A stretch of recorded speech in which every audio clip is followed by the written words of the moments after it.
भारत माता की, भारत माता की, भारत माता की।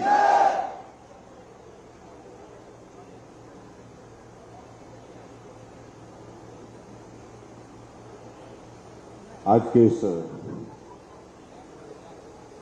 बहुत ही गरिमामय कार्यक्रम में जो हिमाचल प्रदेश की प्रगति के 75 वर्ष की इस यात्रा के बाद पूर्ण होने के पश्चात आज हम नूरपुर विधानसभा क्षेत्र में यहां पर मना रहे हैं।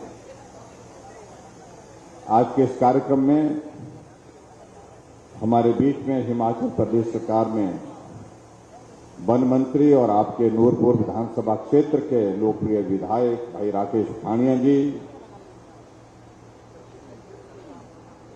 हमारे ज्वाली के लोकप्रिय विधायक भाई अर्जुन ठाकुर जी, पूर्व मंत्री जो पंजाब सरकार में रहे हैं और चुनाव की दृष्टि से हमारे लिए यहां पर मदद करने के लिए आए, ऐसे हमारे आदरणीय श्री के.डी. भंडारी जी, हमारे बीच में श्री संजय गुलेरिया जी, ओ.पी. चौधरी जी, कृपाल परमार जी, बलदेव ठाकुर जी, डिप्टी कमिश्नर कांगड़ा, और जिनका संबोधन हम पहली बार नूरपुर में आकर के कर रहे हैं, नूरपुर जिला के एसपी अशोक रतन जी,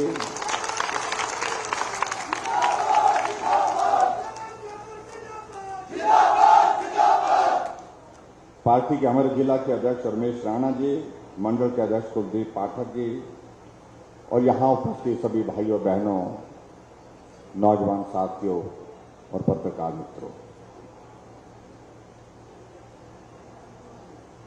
आज फिर से नूरपुर आपके बीच में आना हुआ है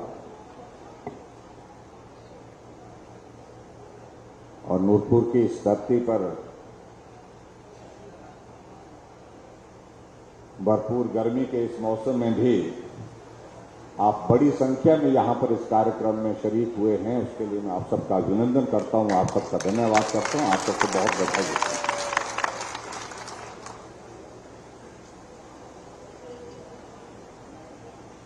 वक्त तेजी से गुजर जाता है, किसी के लिए रुकता नहीं।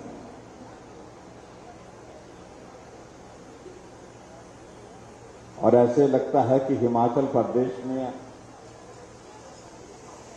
अभी सरकार बनी थी और फिर सरकार का कार्यकाल पूरा होने के बाद हम फिर आप सबके बीच में यहां पर इस प्रकार से सहयोग और समर्थन मांगने के लिए आए।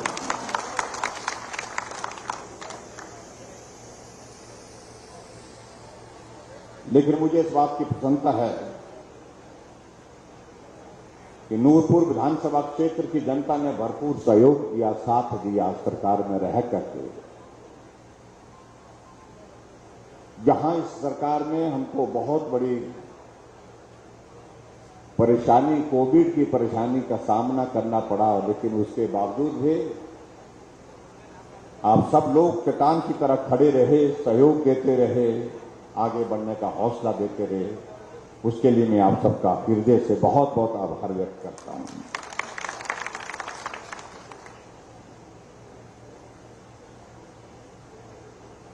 आज का ये कार्यक्रम थोड़ा अलग तरह का कार्यक्रम है। अलग तरह का कार्यक्रम इसलिए है कि हमारी सरकार का 5 वर्ष का कार्यकाल पूरा हो रहा है, उसमें सहयोग आपका रहा, उसके लिए भी आभार व्यक्त करने के लिए हम आपके बीच में हैं। लेकिन इसके साथ साथ में भारत की आजादी के 75 वर्ष बीते हैं, जिसको हम अमृत महोत्सव के रूप में मना रहे हैं। और हमारे लिए संयोग की बात है कि हिमाचल प्रदेश के भी गठन के 75 वर्ष पूरे हुए हैं। और इस 75 वर्ष की यात्रा में हम कहां से शुरू हुए, हम कहां पहुंचे, उस यात्रा के आप सब लोग, हम सब लोग जो है सहयोगी बने, साथी बने, हिमाचल के विकास के लिए अपना योगदान देते रहे। उसके लिए मैं आप सबका सार्वजनिक रूप से यहां अभिनंदन करने के लिए आया हूं, बहुत धन्यवाद करने के लिए आया हूं कि आपका बहुत बड़ा योगदान है।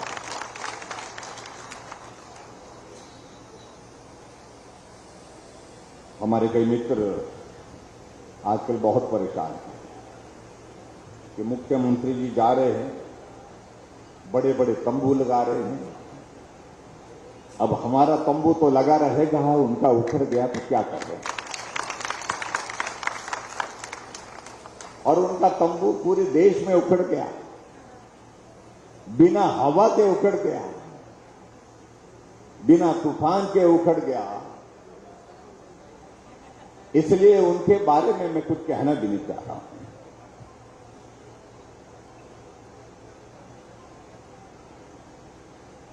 अगर हिमाचल प्रदेश के 75 वर्ष हमारे गठन के पूरे हुए हैं तो मेरा यह जिम्मा बनता है हिमाचल प्रदेश के इस 75 वर्ष की इस यात्रा में जिन लोगों ने हिमाचल के लिए काम किया, इस प्रदेश को आगे बढ़ाने के लिए अपना योगदान दिया है, मैं सार्वजनिक स्थान पर जाकर के उनका अभिनंदन करूं, उनका धन्यवाद करूं, ये मेरा नैतिक दायित्व बनता है। इसलिए मैं नूरपुर में आकर के आप सबका धन्यवाद करने के लिए आया। और उसके साथ साथ में जो सहयोग आपका हिमाचल प्रदेश के इस यात्रा का रहा, उसमें आने वाले समय में ये यात्रा हमारी इसी प्रकार से सतत चलती रहे और तेज गति के साथ चलती रहे, हिमाचल आगे बढ़े, आप भी आगे बढ़े। उसके लिए आप सबके सहयोग की आने वाले समय के लिए भी मैं अपील करने, निवेदन करने की यहां आपके बीच में हूं।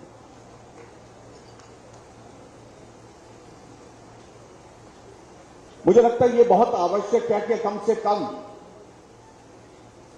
हम उस वक्त इस दुनिया में नहीं थे, क्योंकि 75 वर्ष वाले लोग बहुत कम होंगे यहां पर। मैं देखने की कोशिश कर रहा हूं एक कोने से दूसरे कोने तक, मुझे नहीं दिख रहा कि कोई बहुत बिरला ही आदमी होगा जिसकी आयु 75 वर्ष, जिसने हिमाचल प्रदेश के गठन और देश की आजादी का वो दौर अपने जीवन में देखा हो। हम नहीं देख पाए क्योंकि हम दुनिया में थे ही नहीं। जब उस दौर को हम देख नहीं पाए, लेकिन उस दौर में जिन लोगों का एक बहुत बड़ा योगदान रहा, जिनने अपने जीवन की कुर्बानी दी, जीवन का संघर्ष करते हुए बलिदान दिया है, उनके लिए हमारा ये जिम्मा बनता है कि उनको हम कम से कम आज के शब्द पर स्मरण करें, उनको याद करें। आदरणीय प्रधानमंत्री नरेंद्र मोदी जी ने पूरे देश के लिए एक अमृत महोत्सव का एक बहुत बड़ा महायज्ञ, जिसको मैं कह सकता हूं पूरे देश के अंदर चला रखा है। अभी 15 अगस्त को आपने देखा कि स्वतंत्रता का हमारा दिवस था। उस दिवस पर प्रधानमंत्री जी ने पूरे देश के लोगों से आग्रह किया, निवेदन किया कि हम रस्म पूरा करके स्वतंत्रता दिवस का इस कार्यक्रम को मनाते हैं। अब की बार ये रस्म नहीं, भावनात्मक दृष्टि से हमको जुड़ना चाहिए उस याद के साथ जब हमारा भारत आजाद हुआ था और हम उस आजाद भारत का हिस्सा बने थे। ऐसे में हम सब लोगों को, जिन लोगों ने अपना जीवन की कुर्बानी दी है, उनको श्रद्धांजलि देते हुए हर घर में तिरंगा झंडा लगना चाहिए, हर घर तिरंगा, घर घर तिरंगा, ये नारा दे करके उन्हें आह्वान किया। और आज भी मैं यहाँ नूरपुर में बाजार से होकर के, जहां से उधर से हम आकर के यहां पर पहुंचे, मैं बहुत जगह इस बात को देख रहा था, चाहे वो चाय वाले की दुकान है, चाहे वो ढाबे वाले की दुकान है, चाहे वो हमारे टायर रिपेयर करने वाले की दुकान है, चाहे वो मेडिसिन की कोई शॉप है, चाहे वो किराने की कोई शॉप है, बाजार में तिरंगा झंडा उनके दुकान पर लगा हुआ है, उनके घर पर लगा हुआ है। ये एक बहुत बड़ा योगदान। कुछ लोग तो बड़ी विचित्र बात करने लगे कि झंडा लगाने से क्या होगा। मैं सिर्फ इतना कहना चाहता हूं कि तिरंगा झंडा वो झंडा है जिसके लिए इस देश के हजारों वीरों ने अपनी जीवन की कुर्बानी दी है और उसके बाद इसका महत्व समझते हैं। और जो लोग नहीं समझते हैं तो मुझे लगता है कि इससे दुर्भाग्यपूर्ण परिस्थिति कोई और हो नहीं सकती, जो इस प्रश्न को खड़ा कर रहे हैं कि तिरंगा झंडा लगाने से क्या होगा।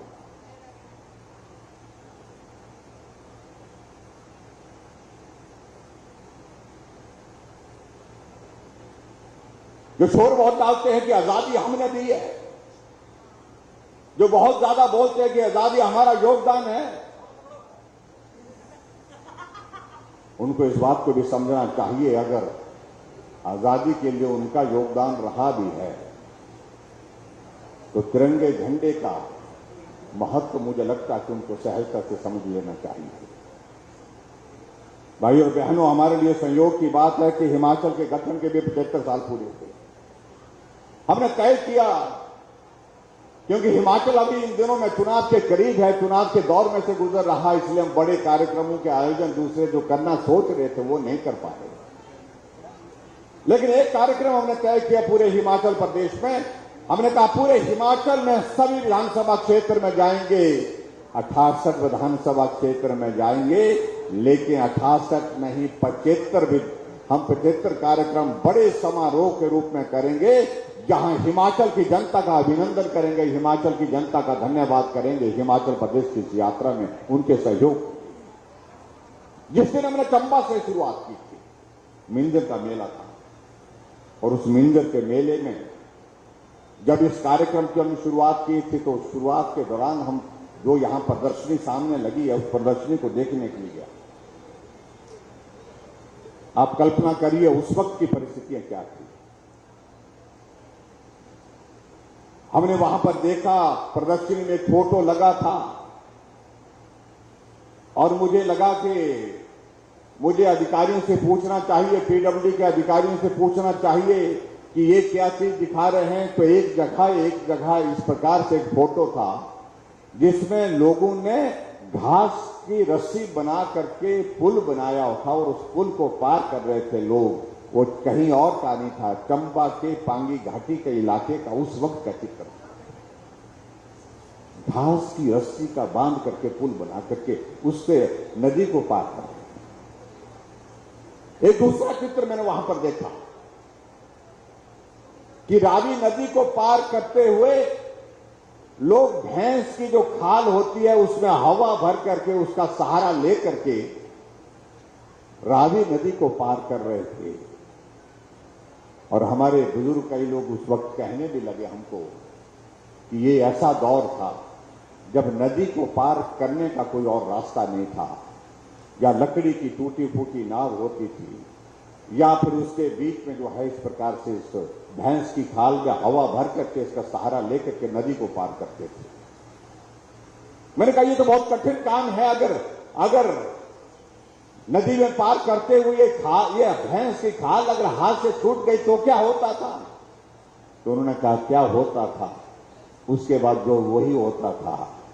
कितने लोग इस तरह से नदी में समाहित हो गए उनकी गिनती नहीं। इस प्रकार का जीवन था उस वक्त। इसलिए उस इतिहास को हमको स्मरण करना चाहिए, उसे याद करना चाहिए। और जब हिमाचल बना था उस वक्त 4 जिले थे, आज हिमाचल में 12 जिले हैं। और पुलिस जिले के हिसाब से तो हमारे अब जिले कितने हो गए, 14 हो गए, 14 हो गए, 14 जिले हो गए। नूरपुर को आपको पुलिस जिला का दर्जा दिया, उसके लिए भी मैं आप सबको बहुत बहुत बधाई देता हूं। और ठाणी जी लगातार लगे रहते थे, एसपी भेजो, पुलिस डिस्ट्रिक्ट होना चाहिए, बॉर्डर एरिया है। और मैं भी इस बात से सहमत था कि हिमाचल प्रदेश में सबसे बड़ा जिला अगर है तो कांगड़ा जिला है, और कांगड़ा जिला में प्रशासनिक दृष्टि से आवश्यकता है। और बॉर्डर का इलाका है हमारा, जम्मू कश्मीर के साथ भी लगता है, पंजाब के साथ भी लगता है। और कानून व्यवस्था से संबंधित जितने भी मसले यहां पर तुरंत उनका समाधान हो, इसलिए इस पुलिस डिस्ट्रिक्ट की आवश्यकता थी। वो पुलिस डिस्ट्रिक्ट आपको दिया। भाई और बहनों, जब हिमाचल बना था उस वक्त यहां पर हमारी माताएं बहनें बैठी हैं। उस वक्त मालूम है महिलाएं कितनी पढ़ी लिखी होती थी, 100 में से 2% था उस वक्त। लिटरेसी रेट मात्र 2% था महिलाओं का, और 4 पुरुष में होते थे। 4.8 जो है वो पुरुषों का हुआ करता था। और आज हिमाचल प्रदेश में हमारा साक्षरता दर 85% से ऊपर है, केरल के बराबर है। केरल के साथ हमारा मुकाबला होता रहता है और मुझे इस बात की खुशी है, छोटा प्रदेश लेकिन उसके बावजूद हम साक्षरता में बहुत आगे बढ़े। और जब हिमाचल प्रदेश बना था उस वक्त हिमाचल प्रदेश में सड़कों की लंबाई 288 किलोमीटर थी, 288 किलोमीटर थी। और आज हिमाचल प्रदेश में सड़कों की लंबाई कितनी है? 40,000 किलोमीटर हिमाचल प्रदेश में सड़कों की लंबाई है। और जब मैं सड़कों का जिक्र करता हूं भाई और बहनों, तो मुझे लगता है कि मेरी बात अधूरी रह जाएगी। इसमें सबसे बड़ा योगदान किसी का अगर है सड़कों के निर्माण में पहाड़ी राज्य में, तो वो श्रेय किसको जाता है? वो श्रेय जाता है जिन्होंने प्रधानमंत्री ग्राम सड़क योजना की शुरुआत की। वो थे हमारे पूर्व प्रधानमंत्री श्री अटल बिहारी वाजपेयी, जिन्होंने कहा कि गांव के लोगों का पीठ का बोझ उतारना बाकी है। मैं पूरे देश में घूमता हूं, शहरों में सड़कें चौड़ी हो गई, पक्की हो गई, लोग आराम से जाते हैं आते हैं, लेकिन मेरे गांव का आदमी अभी पीठ पर अपना बोझ उठा करके चढ़ता है, पीठ पर बोझ उठा करके पहाड़ से उतरता है। इसलिए गांव के लोगों का पीठ उतारने के लिए मैं केंद्र सरकार से 60,000 करोड़ रुपए की लागत से प्रधानमंत्री ग्राम सड़क योजना की शुरुआत करता हूं, ताकि गांव के लोगों का पीठ का बोझ उतार करके फेंक दूं। इस भाव के साथ अटल बिहारी वाजपेयी जी ने पूरे देश के लिए एक योजना की शुरुआत की, जिसका नाम प्रधानमंत्री ग्राम सड़क योजना। आज हम गांव में जाते हैं, हमको लोग लिख करके देते हैं कि हमारी सड़क को पीएमजीएसवाई में डालो। क्यों डालो?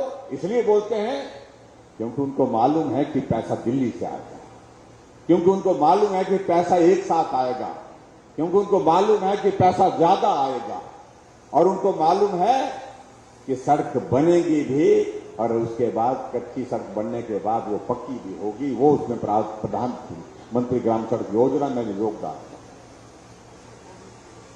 मैं इसलिए इस बात का मैं जिक्र कर रहा हूं कि हमारे लिए सौभाग्य की बात है, यह देश के प्रधानमंत्री के नाते चाहे अटल बिहारी वाजपेयी रहे, चाहे वर्तमान प्रधानमंत्री हमारे नरेंद्र भाई मोदी जी हैं, हिमाचल के साथ उनके एक भावनात्मक रिश्ता, एक रिश्ता, ऐसा रिश्ता जो दिल से जुड़ करके जो है उनकी आवाज निकलती है। अटल जी जब थे प्रधानमंत्री रह करके भी हिमाचल की मनाली में आकर के कविताएं लिखते थे, कविताएं सुनाते थे, आराम करते थे, गांव के लोगों को मिलते थे। प्रधानमंत्री 7 दिन के लिए दिल्ली से उठ करके मनाली में प्रीनी गांव में पहुंचते थे और पूरा प्रधानमंत्री कार्यालय मनाली से चलता था। इससे बड़ा सौभाग्य हम लोगों के लिए क्या हो सकता है? और दूसरी तरफ हमारे यशस्वी प्रधानमंत्री वर्तमान में नरेंद्र भाई मोदी जी जब हिमाचल आते हैं तो हिमाचल में आकर के कहते हैं, अरे मैं हिमाचल तो मेरा अपना घर है, ऐसा लगता है कि मैं अपने घर आया हूं। और यहां धर्मशाला में आकर के हमारी जो ग्लोबल इन्वेस्टर्स मीट थी, उसमें उन्होंने कहा देश भर के क्या दुनिया भर के जो हमारे इन्वेस्टर्स वहां पर आए थे उन सब के बीच में बात कही उनने कि आपका हिमाचल में, ये हिमाचल मेरा अपना प्रदेश है, मेरे अपने प्रदेश में आपका मैं स्वागत करता हूं और यहां आकर के आप इन्वेस्ट करिए, काम करिए, आपका भी भला होगा, आप भी आगे बढ़ेंगे और हिमाचल भी आगे बढ़ेगा, देश भी आगे बढ़ेगा। ये भाव आदरणीय प्रधानमंत्री जी ने ग्लोबल इन्वेस्टर्स मीट की उस कार्यक्रम में धर्मशाला में बोले थे। हमारे लिए सौभाग्य की बात है, आज हमारी सरकार का 5 वर्ष का कार्यकाल पूरा होने जा रहा है, 3 महीने के बाद, 4 महीने के बाद। हमारे प्रधानमंत्री हिमाचल प्रदेश में 1 बार नहीं 7 बार आए, 7 बार आए हैं और अभी फिर से आने वाले 3 बार फिर से अभी सितंबर और अक्टूबर के महीने में आने वाले हिमाचल प्रदेश में चंबा जाने वाले हैं। और उसके साथ साथ में बिलासपुर में एम्स का उद्घाटन रख दिया है और एक कार्यक्रम और हमारा जो तय होना है उसके लिए भी आए। ऐसा तभी संभव हो पाता है जब किसी को कोई लगाव होता किसी चीज के साथ। अभी शिमला आना हुआ प्रधानमंत्री जी का, तो शिमला के रिज के मैदान में जाने से पहले जैसे माल रोड पहुंचे तो गाड़ी छोड़ करके एक कोने से दूसरे कोने तक माल रोड पे पैदल निकले। अरे इस माल रोड पर हम वर्षों तक घूमते थे, मिलते थे, साथियों से यहां पर राजनीतिक चर्चा करते थे, आओ आज पैदल चल करके रिज के मैदान तक जाएंगे। ऐसे प्रधानमंत्री आज तक के इतिहास में हिमाचल प्रदेश को तो कोई नहीं मिले, देश को भी कोई नहीं मिले। इस तरह का भाव उनका रहा। और उसके कुछ दिन बाद धर्मशाला में आना, वो चीफ सेक्रेटरी की कॉन्फ्रेंस में, एक दिन में 2 दिन, 2 दिन रुके, रात को भी रुके। हमारे कांग्रेस के मित्र बहुत परेशान थे, पीएम साहब आ रहे थे। हमने कहा जी आ रहे हैं। वो तो सुना रात को भी रुक रहे हैं। मैंने कहा जी हाँ। वो तो जनरली रुकते नहीं है पीएम साहब, शायद वापिस जा रहे हैं। मैंने कहा नहीं, रात को रुकेंगे। अच्छा रुक रहे हैं। तो उन्होंने सोचा कि बड़े किसी होटल में रुकेंगे। तो कहां रुक रहे हैं? मैंने कहा सर्किट हाउस में रुके, जहां हम सब रुकते हैं वहां रुक रहे हैं। अच्छा वही सर्किट हाउस में रुक रहे हैं। यानी इतना परेशान हो गए वो कि प्रधानमंत्री, ऐसे प्रधानमंत्री जो हिमाचल आ रहे हैं, हिमाचल में 2 दिन धर्मशाला में रुक रहे हैं और सर्किट हाउस में रुक रहे हैं। उनके प्रधानमंत्री भी एक बार हिमाचल आए थे जब उनकी सरकार थी, जो लंबे समय तक प्रधानमंत्री रहे। मेरा प्रधानमंत्री के प्रति सद्भावना है, मेरे उनके प्रति सम्मान है। लेकिन ये सच्चाई है कि जो उनके प्रधानमंत्री आए थे, रिज के मैदान पर ठंडी ठंडी हवा चली और हवा में ही सो गए। और हमारे प्रधानमंत्री शिमला आते हैं तो माल रोड के एक कोने से दूसरे कोने तक पैदल जाकर के लोगों को मिलते हैं। ये अंतर है। और बहनों, यहां मैं आपके बीच में इतना जरूर कहना चाह रहा हूं, हम हिमाचल प्रदेश में 5 साल का कार्यकाल पूरा करना जा रहे हैं और उस कार्यकाल में आप सबका बहुत बड़ा योगदान रहा है। दौर कठिन था, परेशानी का था, कई तरह की मुश्किलें बाकी तो होती रहती हैं, लेकिन सबसे बड़ी मुश्किल हमारे सामने कोविड का वो दौर था जब आदमी का जीवन इतने संकट में पड़ गया था। मालूम नहीं पड़ रहा था क्या होगा, किसका क्या होगा, कोई भरोसा नहीं लग रहा। लेकिन भरोसा देने वाला आदमी एक था जिनका नाम नरेंद्र भाई मोदी जी, जिन पर हमको विश्वास था कुछ नहीं होगा, कुछ नहीं होगा। उन्होंने कहा सावधानी बरतो और सामना करेंगे, हम इस बीमारी का सामना करके हम इससे बाहर निकलेंगे। आज हम हजारों की संख्या में यहां पर खड़े हैं। आप सबने भी बहुत बड़ा योगदान उसमें दिया। मुझे लगता है कि संकट में अगर हम अपनी बात को कह रहे हैं तो हमें उन लोगों को भी स्मरण करना चाहिए जिनके प्रति हमारी संवेदना है, जिस परिवार के प्रति, जिन्होंने अपने परिवार के सदस्य इस बीमारी के कारण खोए।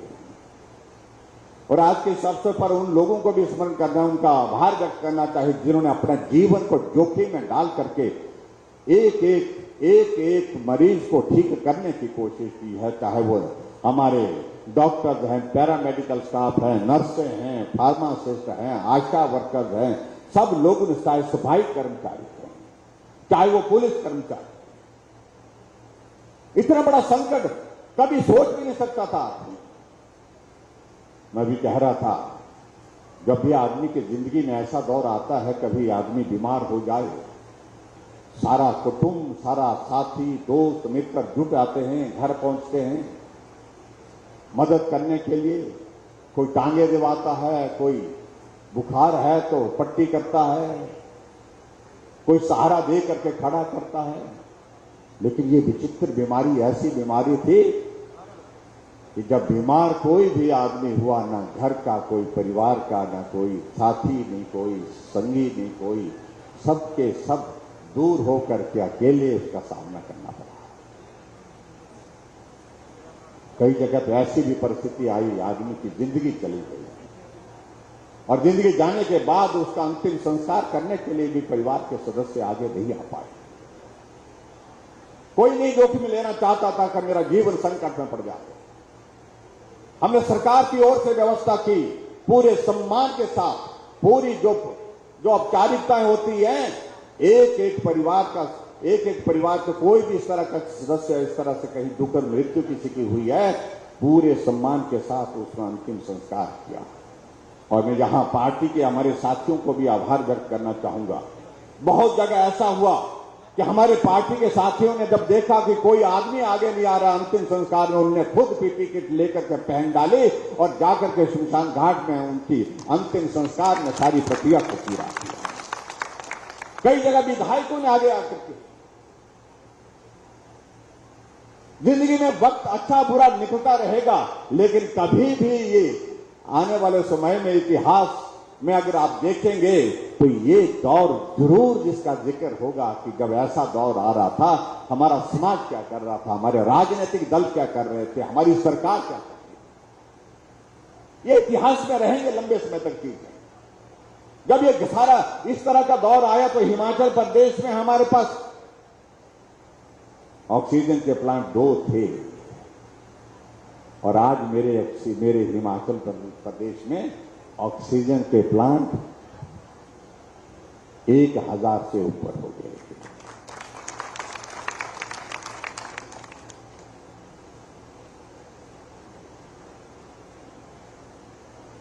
उस वक्त वेंटिलेटर नहीं थे। 30 वेंटिलेटर पूरे हिमाचल प्रदेश में थे, सरकारी क्षेत्र में जो काम करते थे। और आज मेरे हिमाचल प्रदेश में हमारे 1100 से ज्यादा वेंटिलेटर हिमाचल प्रदेश में है। इस प्रकार की परिस्थिति है। 2.5 लाख से ज्यादा लोगों को पूरे देश के दूसरे कोने में जो फंसे थे, संकट में फंसे थे, जीवन उनको घर तक पहुंचाने का हमारी सरकार ने काम किया। मैं अभी कह रहा था, पिछले सभा में कह रहा था, हिमाचल के बच्चे राजस्थान के कोटा में पढ़ने के लिए गए थे। कोविड का दौर आया, लॉकडाउन लग गया, बच्चे संकट में फंस गए। 1 महीने से एक कमरे के अंदर न बाहर जा सकते न अंदर रह सकते थे, खाने का सामान खत्म। बच्चों ने हमको वीडियो बना करके भेजे। हमने यहां से 60 बसें रवाना की राजस्थान के कोटा में, उन बच्चों को वहां से बस में बिठा करके उनके घर तक पहुंचाया। एक एक बच्चे को 5000 नौजवान हिमाचल के गोवा में काम करने के लिए जाते थे। 5000 बच्चे वहां पर काम करते थे, होटल में, रेस्टोरेंट में, ढाबों में काम करते थे। संकट आ गया कोविड का और आना जाना बंद हो गया। हमने 5 ट्रेनें गोवा से चलाई और हिमाचल प्रदेश में उन 5000 बच्चों को अपने घर तक पहुंचाया। सेवा का काम करने की कोशिश की। इसलिए मैं इन बातों का मैं जिक्र कर रहा हूं कि कहने के लिए हम 5 साल का जिक्र करते हैं, 5 साल का कार्यकाल पूरा हो रहा है, लेकिन सही मायने में भाई और बहनों में कहूं कि कार्यकाल तो 5 साल का था, लेकिन 2 साल उस काम में ही बीत गए आदमी की जिंदगी को बचाने के लिए। ये दौर कभी भी किसी मुख्यमंत्री के जीवन में नहीं आया। और इसलिए मैं इस बात को भी कई बार कहता हूं कि मुझसे पहले 5 मुख्यमंत्री और रहे, उनको सामान्य परिस्थिति में 5 साल तक काम करने का मौका मिला। इसलिए भाई और बहनों, मैंने क्या गुनाह किया, मुझे भी 5 साल ऐसे मिलने चाहिए जब कोविड ना हो। बिना कोविड के हमको भी तो दौर मिलना चाहिए। लेकिन उस कोविड के संकट में भी हमने हिमाचल प्रदेश में काम करने की कोशिश की और हिमाचल को आगे बढ़ाया। हर तरह से आगे बढ़ाने के लिए हमने काम किया। आज हमारे विपक्ष के लोग जो बातें कहते हैं, मैं उन सारी बातों का जवाब देने की आवश्यकता महसूस नहीं करता हूं, लेकिन यह सच्चाई है कि उनसे बेहतर काम किया। इस बड़े संकट के बावजूद हमने, वो 4 लाख लोगों को पेंशन देते थे, हमारी सरकार 7 लाख लोगों को पेंशन देती है। वो 400 करोड़ रुपए खर्च करते थे, हम पेंशन पर 1300 करोड़ रुपए खर्च कर रहे हैं। इस बात को उनको समझना होगा। हम हिमाचल प्रदेश में एक बात को देखते थे, जो लंबे समय तक हमारे रहे, यहां पर सत्ता में रहे, गरीब आदमी बीमार होता तो उसके इलाज के लिए कोई प्रावधान नहीं था। हमने आयुष्मान भारत के साथ जुड़ करके हिमकेयर की शुरुआत की। आज गरीब आदमी अगर बीमार होता है, अगर उसके पास पैसे नहीं है तो जेब में हिमकेयर का कार्ड लेकर के हॉस्पिटल में जाता है, अपना इलाज करके स्वस्थ हो करके वो घर आता है। ये सारी चीजें तब भी की जा सकती थी, जिनको सामान्य परिस्थिति में लंबे समय तक काम करने का अवसर प्राप्त हुआ। तो लोग भी बड़े बड़े थे, उनके बारे में यही कहा जाता कि बड़े बड़े लोग, और हम तो छोटे लोग। हमारी बेटी जो बीपीएल परिवार की, उस बेटी की शादी के लिए हमने तय किया कि हम शगुन योजना के अंतर्गत जिस दिन उस बेटी की शादी होगी 31,000 रुपए शगुन के रूप में हम सरकार की ओर से उस बेटी को देंगे। ये भी हमने हिमाचल प्रदेश में शुरू किया है। मैं अभी कह रहा था, एक मार्मिक घटना का मैं जिक्र कर रहा था, जिस दिन हमने शगुन योजना का कार्यक्रम की लॉन्चिंग की थी, लाभार्थियों से मिलने का कार्यक्रम। ये कांगड़ा जिला की एक बेटी से हमारी मुलाकात हुई और उस मुलाकात में उस बेटी उस कार्यक्रम में आई थी और मुझे इच्छा हुई उससे जानने की। बेटी, मैंने कहा कि आपको बहुत बहुत बधाई, आपकी शादी हुई, आपको 31,000 रुपये शगुन योजना का मिला।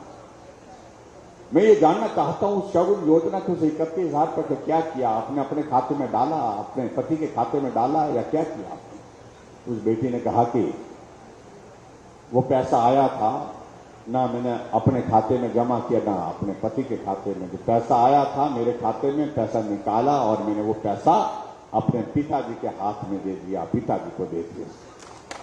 जब ये जानकारी उसने दी, सब लोग वहां पर पंडाल में हैरान थे कि पैसा तो बेटी को दिया था शगुन का, पिता को क्यों दे दिया? तो मैंने पूछा उस बेटी से। उस बेटी ने कहा कि मेरे पिताजी मजदूरी करते हैं, लेकिन जिस दिन मेरी शादी थी उस दिन शादी के लिए पिताजी ने कहा कि सभी सगे संबंधियों को बुलाना चाहिए, सबका आशीर्वाद लेकर के आप दूसरे घर में जाएं, गांव वालों को भी बुलाना चाहिए और सबका आशीर्वाद लेकर के आप आशीर्वाद लेकर के दूसरे घर में जाएं।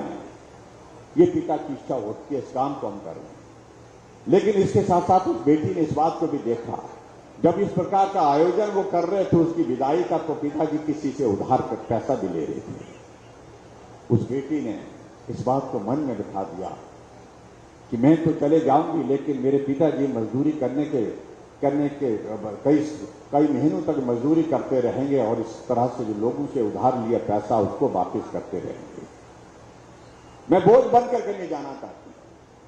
और उस बेटी ने तय किया, शगुन योजना का पैसा उसके खाते में आया, उसने पैसा निकाला और पैसा पिताजी के हाथ में दिया और पिताजी को कहा कि आपका आशीर्वाद मेरे लिए सब कुछ है और जो आपने परिवार के कुछ और लोगों से सहयोग लिया है उसको आप इससे चुकता करते हैं। आप कल्पना करिए एक बेटी की भावना पिता के लिए क्या हो सकती है, इससे देखने का आप अंदाजा लगाते हैं। हमने इस तरह से लोगों की सेवा करने की कोशिश की, लेकिन जो बड़ी बड़ी सरकारें लंबे समय तक सरकारें चलाते रहे, उनको गरीब नहीं दिखा, गरीब की वो बेटी नहीं दिखी, क्योंकि वो बहुत बड़े थे। उनको नीचे इस तरह के लोगों को जो है उनकी परिस्थिति क्या है वो समझ में नहीं। हमने महिलाओं के लिए अब देश में प्रावधान किया।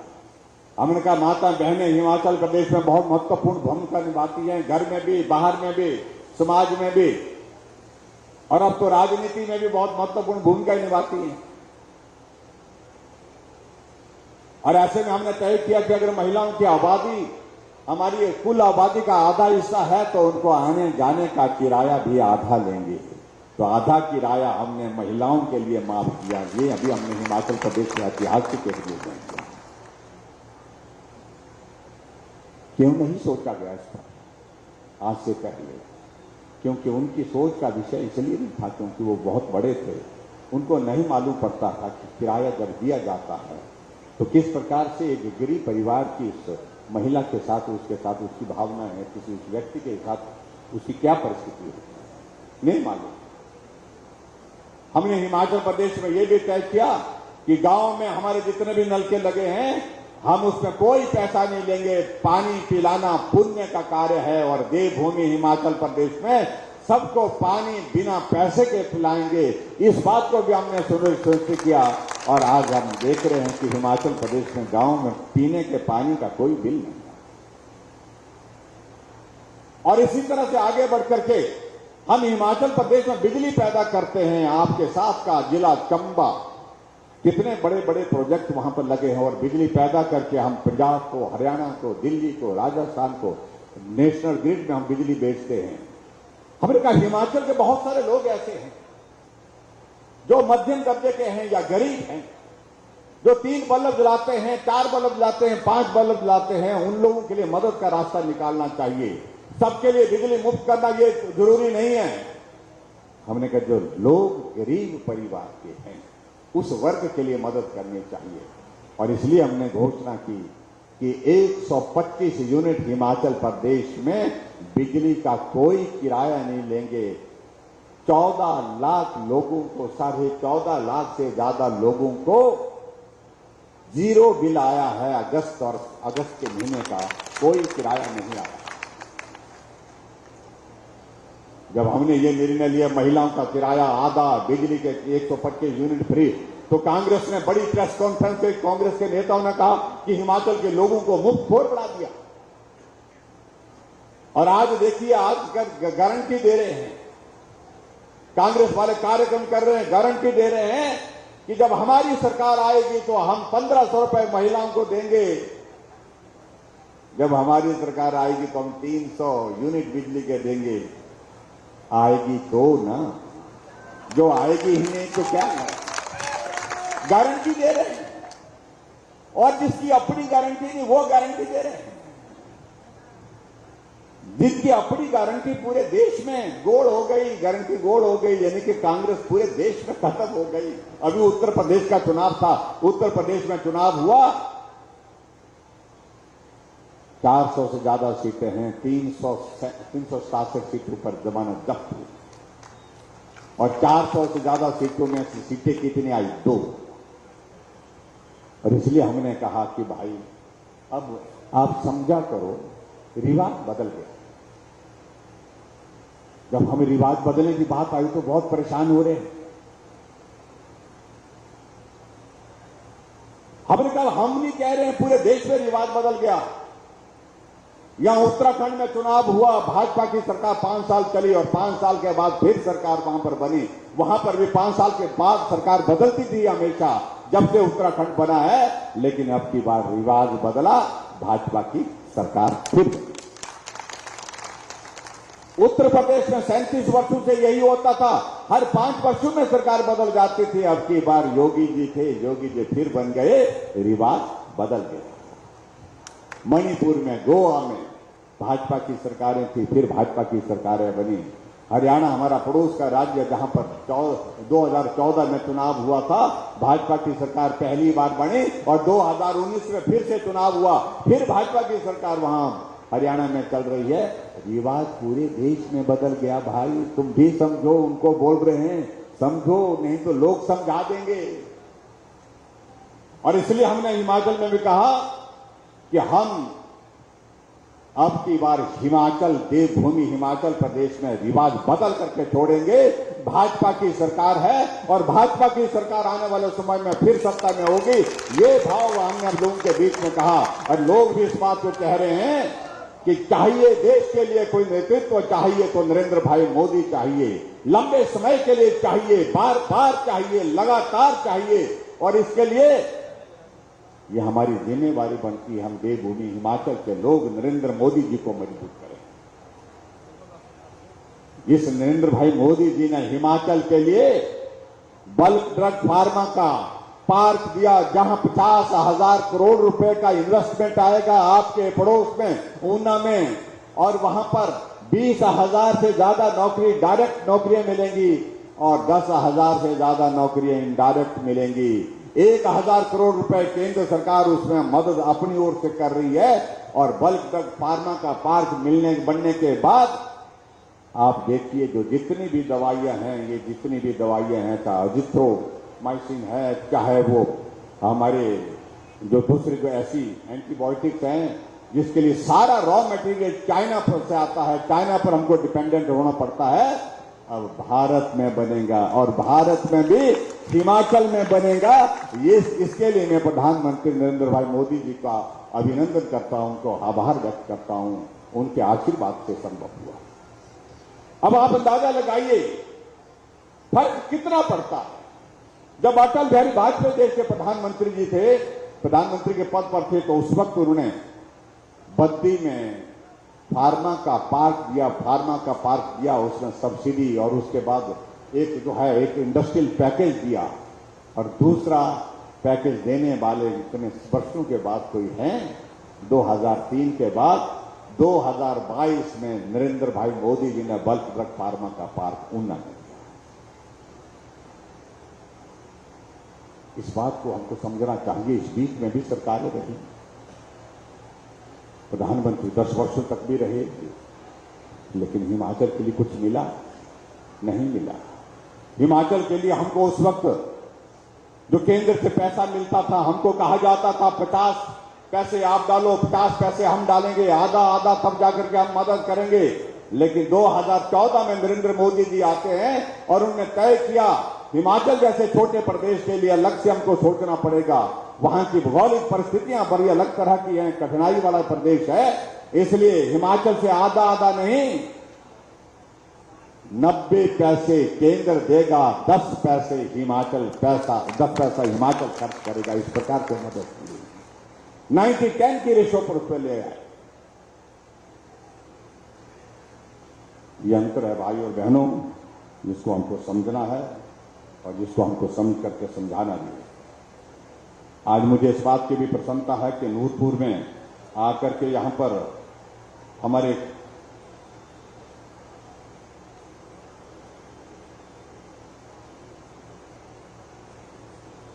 जो हमारे चक्की खड्ड से पेयजल योजना उपलब्ध कराने का एक हमारा प्रोजेक्ट है, उसका भी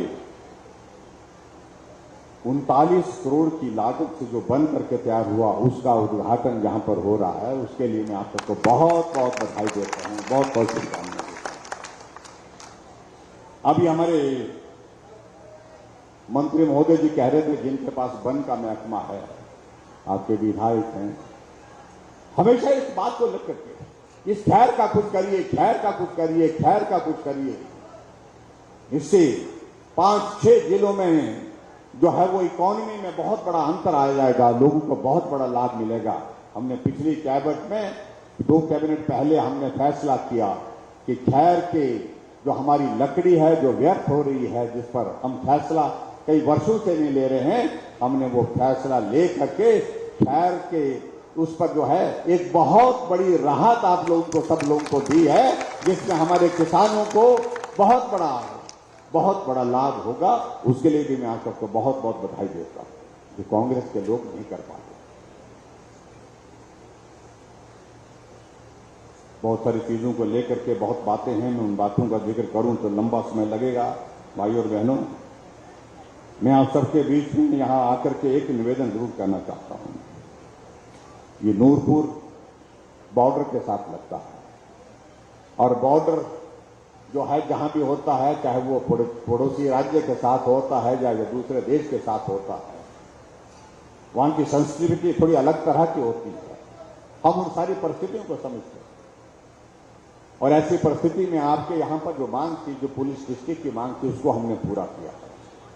और इसके अतिरिक्त आपके यहां पर इस विधानसभा क्षेत्र में उन सारी बातों में जाना भी नहीं चाहता हूं, जो योजनाएं आपके इस विधानसभा क्षेत्र के लिए विकास की दृष्टि से आवश्यक थी, उन योजना को भी पूरा किया। और हिमाचल प्रदेश में हमारी सरकार का एक लक्ष्य रहा है, हमने गरीब के करीब रह करके काम किया है। हिमाचल प्रदेश में एक मजदूर की दिहाड़ी 50 रुपए, हिमाचल के इतिहास में पहली बार बढ़ी। 50 रुपए दिहाड़ी बढ़ने का मतलब है 1 महीने का 1500 रुपए बढ़ा है उस आदमी का। आंगनवाड़ी वर्कर के लिए हमने 1700 रुपए की इंक्रीज की है। आशा वर्कर के लिए हमने हिमाचल प्रदेश में जो इंक्रीज की है वो 1800 रुपए की। पंचायत का चौकीदार को 50 रुपए, 100 रुपए, 150 रुपए ये बढ़ाया जाता था, हमने 900 रुपए बढ़ाए हैं। चाहे रेवेन्यू वर्कर है, चाहे हमारे खिचड़ी बनाने वाले हैं, चाहे हमारे जितने भी हैं, सभी कैटेगरी के लिए हमने 900 रुपए की एक कैटेगरी तय करके जो उनकी मदद की है। इसलिए गरीब के करीब रह करके हमने काम करने की कोशिश की। भाई और बहनों, अब आप सबसे हमारा यही निवेदन है कि आओ हिमाचल प्रदेश में आज 75 वर्ष की इस यात्रा के बाद ये जो चुनाव का दौर आ रहा है, इसमें हम सब लोग एक चीज को करें कि जो चीज आज से पहले हिमाचल प्रदेश में सिर्फ डॉक्टर वाईएस परमार के जमाने में हुई है, सरकार वहां पर रिपीट हुई है, उसके बाद नहीं हो पाई थी।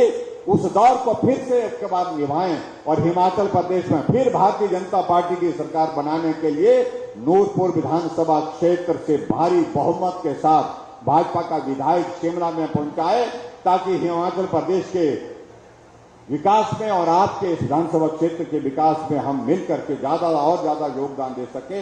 उसके लिए मैं आप सबसे निवेदन करता हूं। और यहां